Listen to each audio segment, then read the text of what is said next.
And a telling sign of just how far-reaching the criticism of the president has become, my first two sources are talking about the idea of working together. Congressman Marjorie Taylor Greene, I have to ask you if you believe that the president thought he was depicting himself as a doctor, not Jesus, in that post. No, absolutely not. I thought that was blasphemy. As a Christian, I was very offended. And a doctor, President Trump is not a doctor. And that picture had him in a robe, as Jesus is often portrayed, with light coming out of his hands. And he talked about healing people like a Red Cross worker. I think there would be many people that would argue with that, saving lives.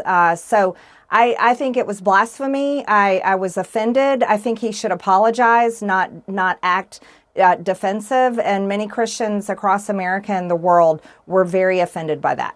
And Congressman Khanna, when you look at this, that post came after the Pope had said that he wanted peace in Iran, peace in the world. The president obviously viewed that as criticism and said that he was weak on crime. Do you understand why the president is engaging in this attack on the Pope that he says he won't apologize for? I find it sad. I mean, I respect Representative Greene as a person of Christian faith. We don't agree on a lot of issues. We don't agree on abortion rights. We may not agree on everything related to gun violence, but she cares about the dignity of human beings. That's why she has spoken out against the president when he says, I want to wipe out Iranian civilization. That's what I'm concerned about more than a social media post. That's why we've spoken out for survivors. These aren't political issues. These are moral issues rooted in our Constitution, rooted in our faith traditions. And my concern with the president is he's not simply arguing ideology anymore. He's made this about a betrayal of fundamental values. Yeah, that post last week got a lot more attention, where the president said a whole civilization will die tonight. And former Congresswoman Greene, you posted about that after the president had made that threat. He went off on Tucker Carlson, Megyn Kelly, several people who have been pretty big champions of his in the past. And he also went after you. You responded to that post about a whole civilization will die with, in all caps, 25th Amendment and 3 exclamation points. Do you really think that the president should be removed from office? I think we have to truly question the mental stability of any president that threatens to wipe out an entire civilization of people. That would include all the innocent people in that country that have nothing to do with the war, especially after President Trump said this was about freeing the Iranian people from the Iranian regime. So for him to call to wipe out an entire civilization of people is absolutely wrong. But, here I want to talk tonight about the reason why we're having this discussion. Is Khanna and I both are willing to say that the current center of right and left that have been coming together for decades have failed Americans. And Ro and I, just like he said, we're completely different. I'm unapologetically pro-life. I'm against the trans agenda on children. I'm against the Green New Deal. I'm for very secure borders and a strong economy and a smaller government. But the current center, right, and left that coalition in America have got us in $40 trillion in debt, have funded foreign war after foreign war after foreign war, and now funding another one, and they will be, and we don't know how long this will go. And it's gotten to a point where Americans can't afford life, Kaitlan. And so Ro and I, we exchanged comments on social media saying that we recognize how hard for the left and the right to come together and find issues that we can work together on. But Ro and I did that on the Epstein files, and it was incredibly important. And there's also issues such as funding foreign governments that we share that in common. And we know this is that Americans are going in, so I think this is an important conversation worth having. Well, and I just want to keep both of you on screen for a second, because I think some people might be watching and have never seen the two of you do an interview together before. I'm not sure if I don't think we have. I'm not sure if the two of you have, but that kind of speaks to this moment, and which is why we wanted to have the two of you on together, because I think you're right, Congresswoman, that the two of you have a lot of things that you still don't agree on. But there are these major issues from the Epstein files to this war in Iran and no end in sight right now that the two of you do agree on. And so, Congressman Khanna, I think that is a question of what you think this could potentially look like, even if people are skeptical of it being realistic.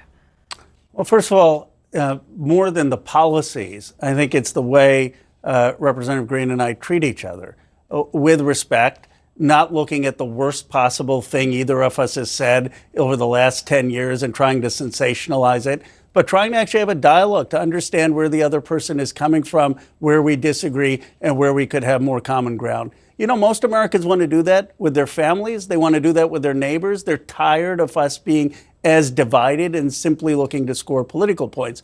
And when you have those kind of conversations, you realize that when it comes to corruption in government and an Epstein class that abused young girls and doesn't have consequences, well, look, the right and the left can agree that we need to have one tier of justice. When it comes not to having these foreign wars that have spent billions of dollars that could be invested in jobs here in the community here, the right and left can agree that we shouldn't be in these foreign wars. We shouldn't be giving a blank check of aid to Israel, which has a $45 billion defense budget, and we should be investing here. Our vice president shouldn't be going and reporting to Netanyahu before he reports to the United States Congress.